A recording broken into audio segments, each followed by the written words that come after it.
இந்த வீடியோவில் நாம் எதை பற்றி பார்க்க போகிறோன்னா, தேசிய ஜனநாயக கூட்டத்திற்கு உங்களை கூப்பிடவில்லை என்ற வருத்தம் இருக்கிறதா என்று செய்தியாளர்களிடம் கேட்டார். இந்த வீடியோவை நீங்கள் முழுமையாக பார்க்குறதுக்கு முன்னாடி நம்ம சேனலை சப்ஸ்கிரைப் பண்ணி பெல் ஐக்கானை கிளிக் பண்ணி வச்சுக்கோங்க. வாங்க வீடியோக்குள்ளே போகலாம். தேசிய ஜனநாயக கூட்டத்திற்கு உங்களை கூப்பிடவில்லையா என்ற வருத்தம் இருக்கிறதா என்று செய்தியாளர்கள் இன்று கேட்டார்.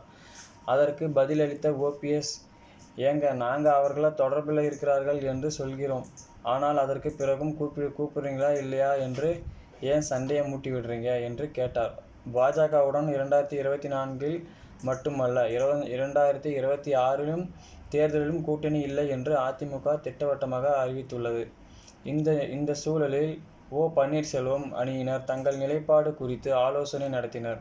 பின்னர் செய்தியாளர்களுக்கு பன்னீர்செல்வம், பண்ருட்டி ராமச்சந்திரன், வெல்லமண்டி நடராஜன், வைத்தியலிங்கம், ஜேசிடி பிரபாகரன் உள்பட ஓபிஎஸ் அணியினர் கூட்டாக பேட்டி அளித்தனர்.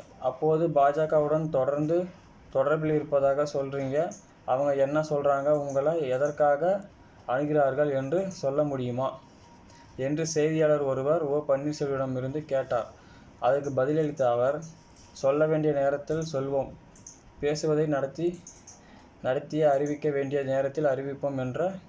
அப்போது செய்தியாளர், தேசிய ஜனநாயக கூட்டத்திற்கு உங்களை கூப்பிடவில்லை என்ற வருத்தம் இருக்கிறதா என்று கேட்டார். அதற்கு பதிலளித்த ஓபிஎஸ், ஏங்க நாங்கள் அவங்க தொடர்பில் இருக்கிறோம் என்று சொல்கின்றோம், ஆனால் அதற்கு பிறகும் கூப்பிடுறீங்களா இல்லையா என்று ஏன் சண்டையை மூட்டி விடுறீங்க என்று கேட்டார். அப்போது செய்தியாளர் ஒருவர், கூட்டணி இல்லாமல் உங்களால் தனித்து செயல்பட முடியுமா என்று கேட்டார். அப்போது பேசிய ஓபிஎஸ், எங்களால் கூட்டணி இல்லாமல் உறுதியாக செயல்படவும் முடியும் என்றார்.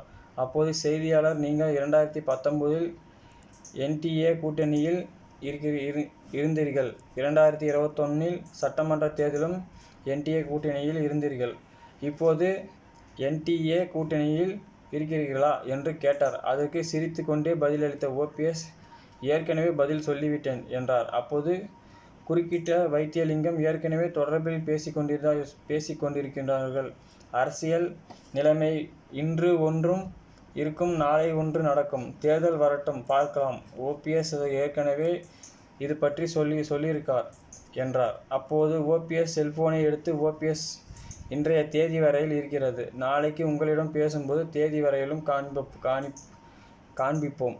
காஞ்சிபுரத்தில் புரட்சி பயணத்தை தொடங்குவதற்கு இதற்கு சந்திர சூழ்நிலையால் தள்ளி போனது, அதற்கு பற்றி கூட்டத்தில் பேசியிருக்கிறோம், எந்த மாவட்டத்திலும் நடத்துவது என்று முடிவு செய்து வைத்திருக்கிறோம், தேதி பின்னர் அறிவிக்கப்படும். அதிமுக எத்தனை கால பிரிந்து இருந்தாலும் அவர்களின் வாக்குகள் சிதறாது, எங்களுக்கு தான் விழும் என்றார்.